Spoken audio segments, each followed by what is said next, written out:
All right. Hey, good morning, people. Wow, the market has fallen. And here's the thing, we got indicators telling us that it's not going to look good. So, what we're looking at now is the VIX on a weekly.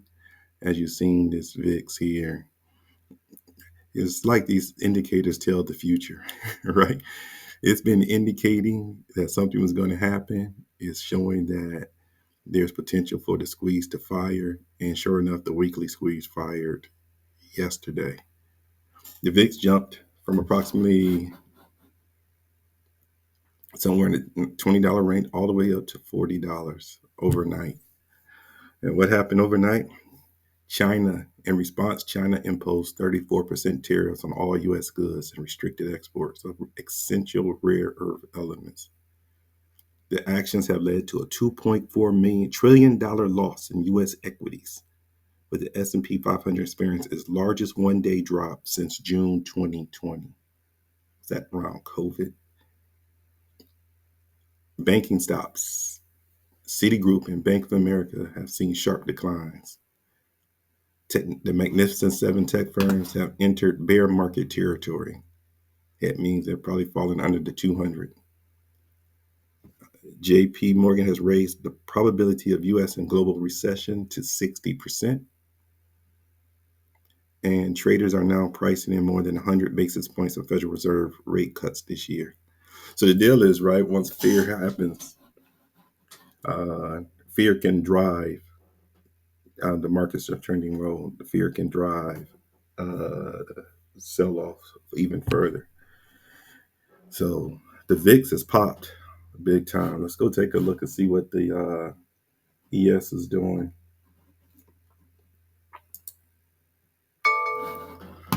We're looking at a weekly chart on the ES. So we went from look at a 4 hour chart. We went up here from 5,400 all the way down. Man, it's dropped, touched at 52. It was 53 earlier this morning. Now we're getting down to 5,200. So we're well under. So look at the daily. We're well under the 200 EMA. Yeah, it's pretty much a bear. This puts. So there was some puts I was holding overnight. I'm looking to cash those out. Everything fell last night. So let's go take a look at the Qs. So here's the hard part for trading. Once we had such a large fall, will these support levels? Here's 425 on the Qs. Will these support levels hold or stay? And this is where we have to be patient, because this happened earlier in the week where we had a gap down and then everything popped up. And you have these gap downs and pop up. So today is Friday. Don't want to give back our gains that we made, so we have to be patient.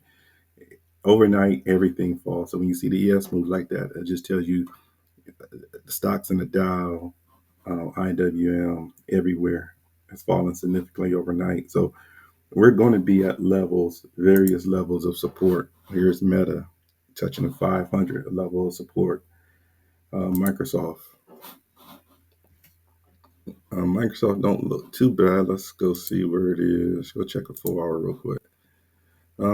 358 right here. It's going to be a level of support on the trend line.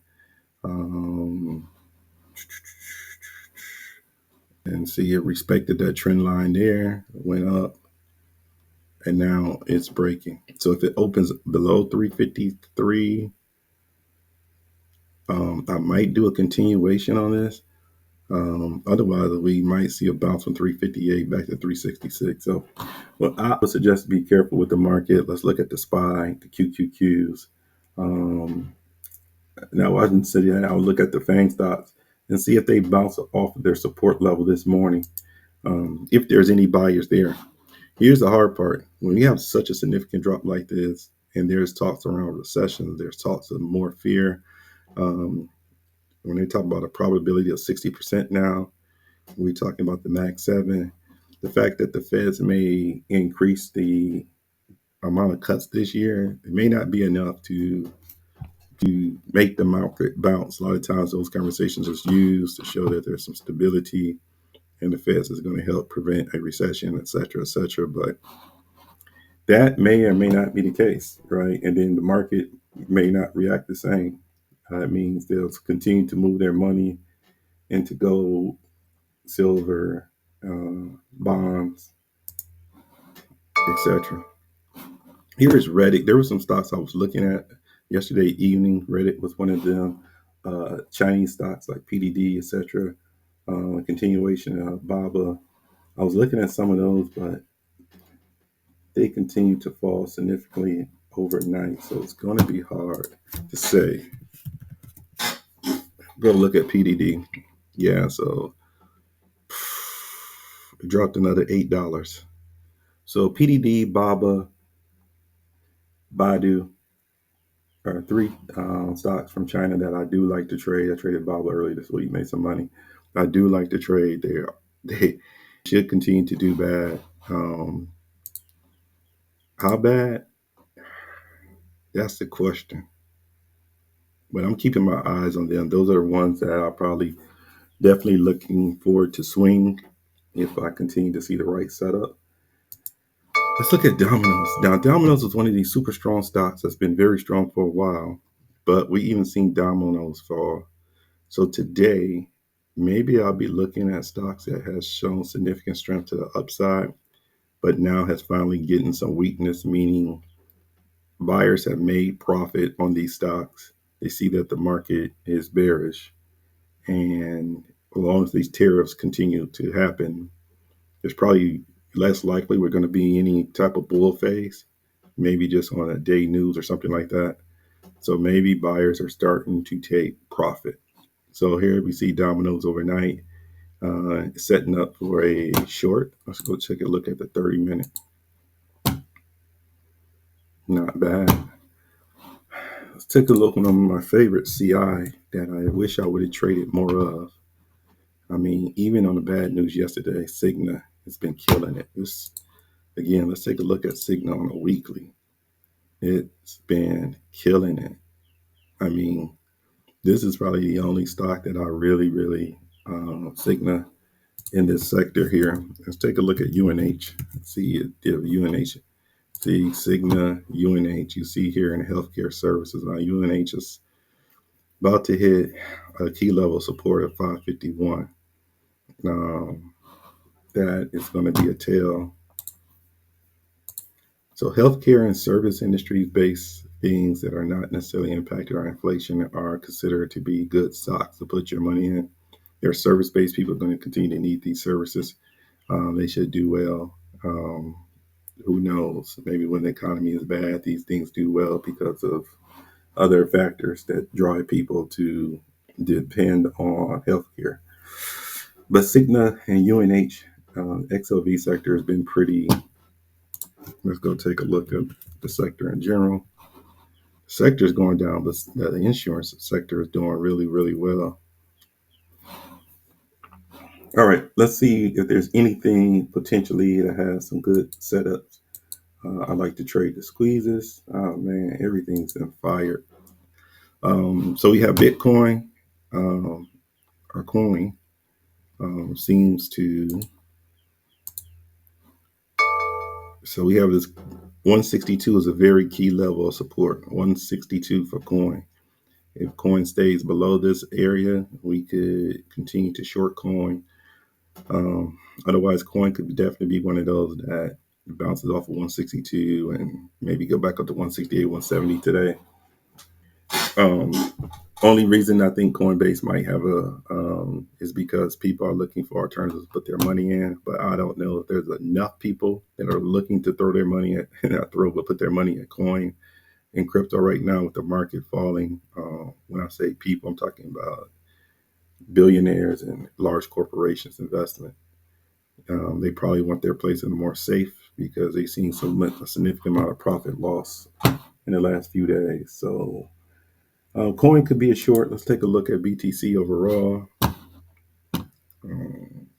It has a good divergence here.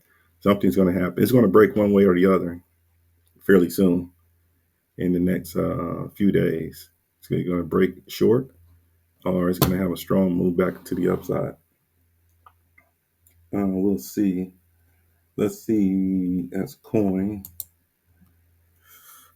So coin has a 4-hour squeeze. TSL. This one right here is not a bad one to trade if you expect significant moves with Tesla. And it's at a key point of resistance, $8. So definitely be keeping my eyes on TSL. Palantir, $78. Key point of resistance. Tesla, definitely within a range, 272, 250. Let's go see what it looks like on a 30-minute. And it's broken at 250. We might have a continuation more to the downside. Keep our eyes on Tesla. Humana, not 100% in love with this setup. We see 260, 274. IBM has fallen. Microsoft has fallen. Here's an IWM, Sound. Man, this got up to $20 at one time, I believe. Now it's falling. This one I might take a look at Sound. We'll look at the 2-hour time frame.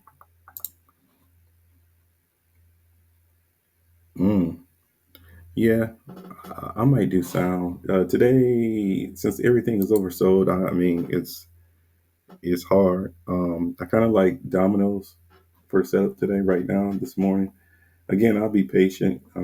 May not do more than 2 trades today, um, unless I look at something and look for a continuation of a swing. If I do look to swing anything, it's probably going to be the Chinese stocks into next week, for sure.